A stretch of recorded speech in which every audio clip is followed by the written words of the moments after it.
والصلاة والسلام على سيد الأنبياء والمرسلين قال الله تبارك وتعالى في القرآن المجيد والفرقان الحميد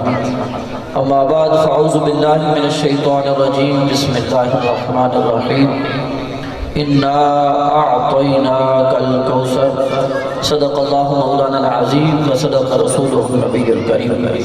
إن الله وملائكته يصلون على النبي يا أيها الذين آمنوا صلوا عليه وسلموا تسليما سب آواز بلند دے پاک پڑھ لیں الصلاة والسلام علیکہ یا رسول اللہ اونچی آواز میں ایسے نہیں الصلاة والسلام علیکہ یا نبی اللہ میں نے کوئی لمبا چوڑا خطاب نہیں کرنا ہمارے مہمان پیر محمد صدیق صاحب استوان عالیہ صدیق آباد سے وہ تشریف لا چکے ہیں اور ہمارے مہمان نعت خان بھی میں نے صرف آپ لوگوں کا ایک ذوق بنانا ہے کیونکہ میں آپ لوگوں کی طبیعت سے واقف ہوں تو بس مختصر سے میری حاضری ہوگی میں چاہوں گا آپ لوگ جتنی میری حاضری ہے آپ لوگ میرا ساتھ دیں گے اور میں اصل میں تو تقریر نہیں کرنی میں دل سے ایک جو خوشی ہوئی اور ان ساتھیوں کا شکریہ ادا کرنا ہے خصوصاً انجمن اقچار یار والوں کا جنہوں نے اتنی عظیم و شان دوسری سالانہ محفل پاک کا اہتمام کیا ہے اللہ تبارک و تعالی میرے ان بھائیوں کو سلامت رکھے اللہ ان کی عمر میں برکت عطا فرمائے بھائی محمد عمران صاحب محمد افضل صاحب محمد عثمان صاحب بھائی محمد ندیم صاحب محمد نثار اللہ سب کو اجر عظیم عطا فرمائے جتنے بھی گاؤں والے اہل علاقہ اس محفل پاک میں حاضر ہیں سب کو اللہ تبارک و تعالی برکت نصیب فرمائے دوستو میں اور آپ خوش نصیب ہیں کہ ہم حضور کے ذکر کی محفل میں حاضر ہیں اس سے بڑی خوش قسمتی کی کوئی بات نہیں ہے کہ ہم اپنے نبی کے ذکر کے لیے اپنی نیند گھر بستر کو چھوڑ کر آئے ہیں اللہ تبارک و تعالی حاضری قبول فرمائے اور یہ بھی یاد رکھیے یہ کوئی نئی بات نہیں ہے میں نے ایک دو بات عقیدے کے لیے بیان کرنی ہے کہ کوئی یہ نہ سمجھے کہ میں آپ آئے ہیں نیند بھی چھوڑی گھر بھی چھوڑا تو یہ کوئی نیا کام کیا ہے یا اس کا کوئی دین میں ثبوت نہیں ہے کوئی صحابہ کرام سے ثابت نہیں ہے تو ایسی بات نہیں ہے حدیث پاک میں ہے کہ چند صحابہ کرام مسجد نبی میں تشریف فرما تھے اور صحابہ کرام آپس میں گفتگو یہ کر رہے تھے ایک صحابی کہتے ہیں کہ اللہ تبارک و تعالیٰ نے حضرت آدم علیہ السلام کو بڑی شان عطا فرمائی ہے وہ وجہ تخلیق کائنات ہیں تمام انسانیت کے باپ ہیں اللہ نے سب سے پہلے ان کو پیدا فرمایا اور اپنے ہاتھ سے پیدا فرمایا اللہ نے ان کو بڑی شان عطا فرمائی دوسرے نے کہا صدقتا تو نے سچ کہا ہے لیکن شان حضرت ابراہیم علیہ السلام کی بھی کام نہیں ہے اللہ تبارک و تعالیٰ نے ان کو بھی بڑا مقام و مرتبہ عطا فرمایا مختصر آپ کا بھی ذکر کیا شان بیان کی تیسرے نے کہا یہ بھی سچ ہے حضرت ابراہیم کی شان بھی بڑی ہے لیکن شان حضرت موسیٰ کلیم اللہ کی بھی کوئی کام نہیں ہے کہ ہاتھ میں عصا پکڑتے ہیں تو وہی اژدہا بن جاتا ہے رسیوں کو جو صاف بن چکی انہیں کو وہ نگل جاتا ہے پھر اسی سوٹی کو ہاتھ میں لیتے ہیں تو وہ جو صاف بنی تھی وہ سوٹی بن جاتی ہے پھر اسی سے بکریاں بھی ہانگتے ہیں تو ان کی شان کوئی کم نہیں ہے کوئی طور پہ وہ اللہ تبارک و تعالیٰ سے کلام کرتے ہیں تو آگے والے صحابی نے کہا بے شک تو نے سچ کہا ہے پھر صحابی اگلا کہتا ہے کہ شان موسیٰ کی بھی بڑی ہے لیکن شان حضرت عیسیٰ علیہ السلام کی بھی بڑی ہے کہ وہ پاؤں کی ٹھوکر سے مردوں کو زندہ کرتے ہیں مادر ذات نبینے کو آنکھیں عطا کرتے ہیں اور کوڑ کے مرض میں مبتلا ہے اس کی جسم پہ ہاتھ پھیرتے اللہ شفا دے دیتا ہے تو حضرت عیسیٰ کی شان بھی کوئی کم نہیں ہے یہ ایک ترتیب کے ساتھ انبیاء کا نبیوں کا ذکر کر رہے تھے ان کی شان بیان کر رہے تھے اب لازماً ہے اور یہی تھا کہ اگلا نمبر ہمارے نبی پاک محمد رسول اللہ صلی اللہ علیہ وسلم کا آنا تھا حضرت عیسیٰ کے بعد حضور کا ذکر انہوں نے کرنا تھا شان بیان کرنی تھی اتفاق سے اس وقت نبی پاک صلی اللہ علیہ وسلم آپ باہر تشریف لے آئے حضور نے فرمایا تمہیں کس چیز نے بٹھایا ہوا ہے صحابہ سے پوچھا تمہیں کس چیز نے بٹھایا ہوا ہے؟ آپ سے بھی کوئی پوچھے نا کیوں بیٹھے ہوئے، سوال کر سکتا ہے نا کیوں بیٹھے گا ساری رات؟ تو انہوں نے پوچھا کس چیز نے بٹھایا ہوا ہے؟ تو انہوں نے کہا ہم آپ کا ذکر کرنے کے لیے، آپ کی شان بیان کرنے کے لیے، نبیوں کا تذکرہ بیان کرنے کے لیے۔ تو نبی کریم صلی اللہ علیہ وسلم نے فرمایا اس میں کوئی شک نہیں، سب نبی افضل، ان کی بڑی شانیں ہیں، لیکن سن لو لواء الحمد بیدہ یوم القیامت ولا فخر۔ حضرت آدم سے لے کر حضرت عیسیٰ روح اللہ تک جتنے بھی نبی پیغمبر رسول آئے قیامت کے دن لواء الحمد، حمد کا جھنڈا میرے ہاتھ میں ہوگا، اور سارے نبی پیغمبر رسول اس جھنڈے کے سائے میں کھڑے ہوں گے۔ ولا فخر، لیکن میں اس بات پہ فخر نہیں کرتا۔ اونچی آواز میں کہہ دے سبحان اللہ۔ فرماتے میں اس بات پہ فخر نہیں کرتا۔ مولا علی قاری لکھتے ہیں یہ بات تو فخر والی ہے کہ وہ نبی جو پاؤں کی ٹھوکر سے مردوں کو زندہ کرے وہ جھنڈے کے سائے میں کھڑا ہو، فخر والی بات تو ہے نا۔ لیکن آپ فرماتے میں فخر نہیں کرتا۔ آپ فرماتے ہیں وجہ یہ حضور اس لیے فرمایا کہ میں فخر نہیں کرتا، کیوں؟ کہ آپ نے فرمایا فخر ان کو کرنا چاہیے جن کو آپ کے جھنڈے کا سایہ مل گیا، جن کو آپ کے جھنڈے کا، ذرا اونچی آواز میں، جن کو آپ کے جھنڈے کا۔ اس لیے ہم کہتے ہیں سرکار جیا سوڑا آئے آئے نیوڑا، سرکار جیا سوڑا نیوڑا، رب نے لبڑایا گے، رب نے لبڑوڑا۔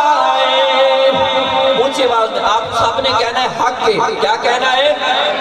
حق کے۔ سب نے ہاتھ باہر نکال کے میرے ساتھ پڑھنا ہے حق کے۔ جو اس بات کو مانتے ہیں نا کہ ہمارے نبی جیسا خوبصورت کوئی نہیں ہے، مانتے ہو نا؟ ذرا ہاتھ بلند کر کے مانتے ہو نا؟ حق ہے نا؟ پھر زبان سے میرا ساتھ دینا ہے سرکار جیا سوہڑا آئے آئے نیوڑا، سرکار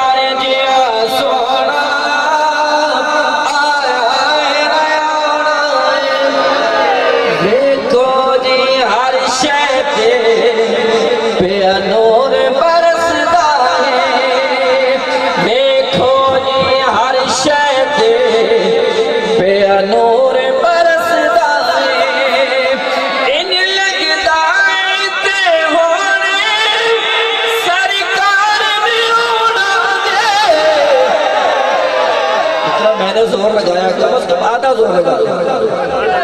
ان لگدائے تھے ہونے سرکار نے اوڑا۔ اگلی بات محبت والی عقیدے کی بات، لڑدائے لڑے کوئی سڑدائے سڑے کوئی، لڑدائے لڑے کوئی سڑدائے سڑے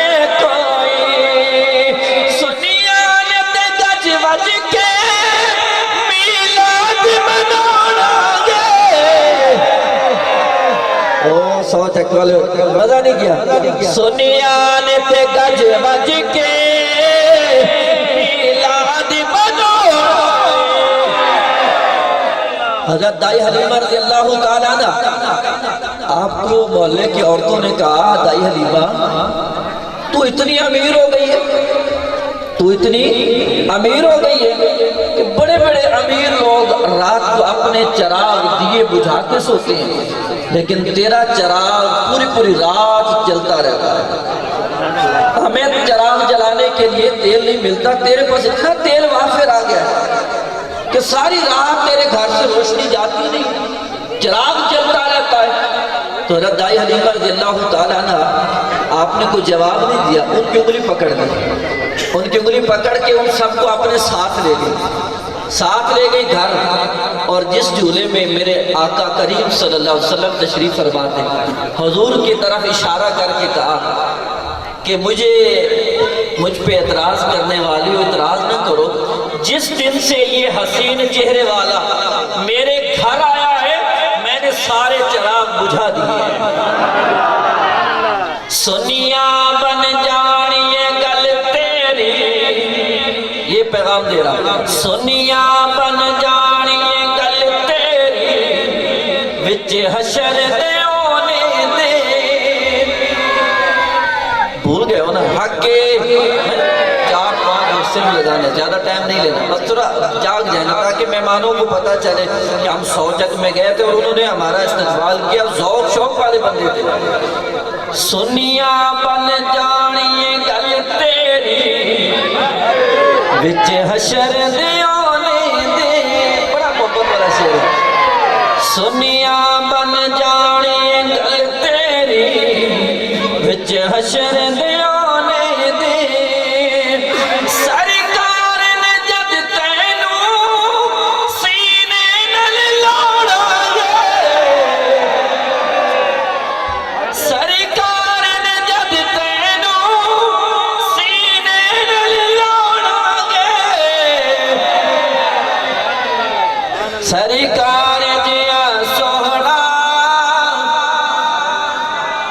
ہم اپنے نبی کا ذکر کرنے کے لیے بیٹھے ہیں،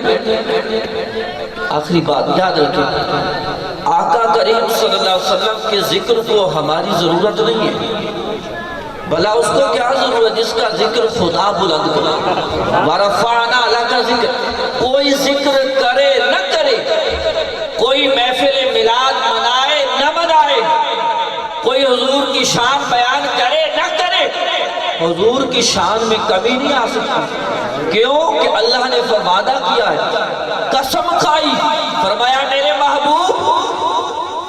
ورفعنا لک ذکرک، اے محبوب ہم نے آپ کا ذکر آپ کے لیے بلند کر دیا، اور کتنا بلند کیا ہے، آخری حدیث سن لیں، کتنا ذکر بلند کیا ہے، توجہ سے اس حدیث کو سینے پہ لکھ لیں، کوئی کہتا ہے نا کتابوں میں لکھا ہے بدبختوں نے، کاج نبی کی شان بس اتنا افضل ہے ہم سے جتنا بڑے بھائی کا رتبہ ہوتا ہے، یا کیا کہ جس طرح ہم ہیں اس طرح نبی، ان کے بھی 2 کان ہمارے بھی 2 کان، 2 آنکھیں ہماری بھی 2 آنکھیں، ہمارے بھی 2 قدم ان کے بھی 2، یہ ان کا اپنی عقیدہ۔ لیکن سنیں نبی کریم صلی اللہ علیہ وسلم نے حضرت ابو بکر صدیق رضی اللہ تعالیٰ عنہ کو فرمایا، حدیث پاک ہے، حضرت ابو بکر صدیق ان کو بولیے ذرا کہ ان کو حضرت سیدنا ابو بکر صدیق رضی اللہ تعالیٰ عنہ آپ کو فرمایا اے ابو بکر صدیق سنو، لم یعرفوا حقیقتا غیر ربی، اے ابو بکر صدیق تو میرے ساتھ حجر میں رہا، تو میرے ساتھ غار میں رہا، تو میرے ساتھ بدر میں رہا، احد میں رہا، جنگوں میں رہا، مدینے میں رہا، مکے میں رہا، ہر جگہ میرے ساتھ رہا، لیکن سن لے لم یعرف حقیقتا غیر ربی،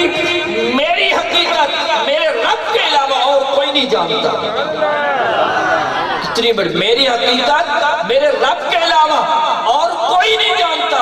اللہ نے اتنی شان عطا فرمائی ہے کہ حضور کی شان اللہ کے علاوہ اور کوئی نہیں جانتا۔ آپ کا ذکر کر رہے ہیں نا، شان بیان کر، اس سے ہماری عزت میں اضافہ ہو رہا ہے، ہماری کیا ہوگا، حضور کی آمد کا ذکر کر رہے ہیں نا،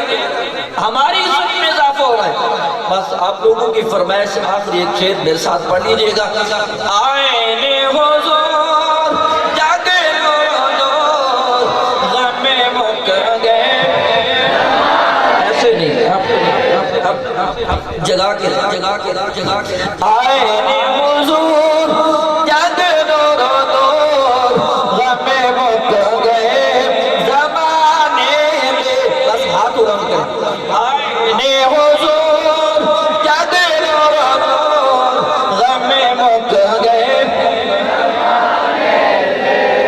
آئین حضور جاگے نور نور غم مک گئے زمانے دے، آمن بی بی دے میرے اندر عجب بغار آیا، آمن بی بی دے میرے اندر عجب بغار آیا، آسیہ بی بی حبہ مریم دین مبارک آیا، آمن دا میرا ہویا نور نور، آمن دا میرا ہویا نور نور غم مک گئے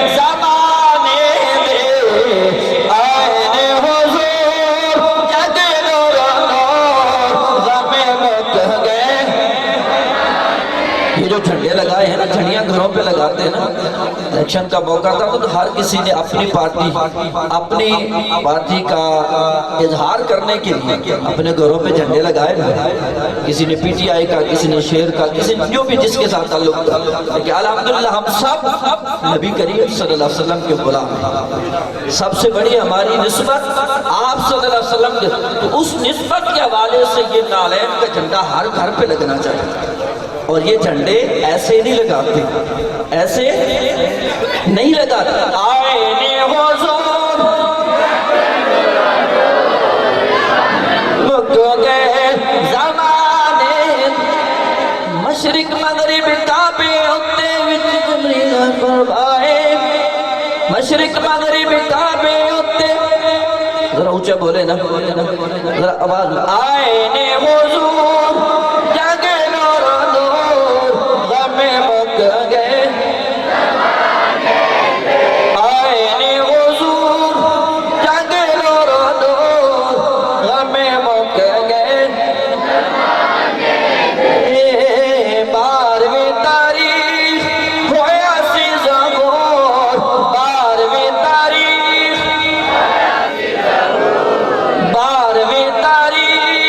ہویا سی ظہور، آئین حضور جگ نور نور غم مکہ گئے۔ آپ لوگ تھک گئے، جزاک اللہ خیر۔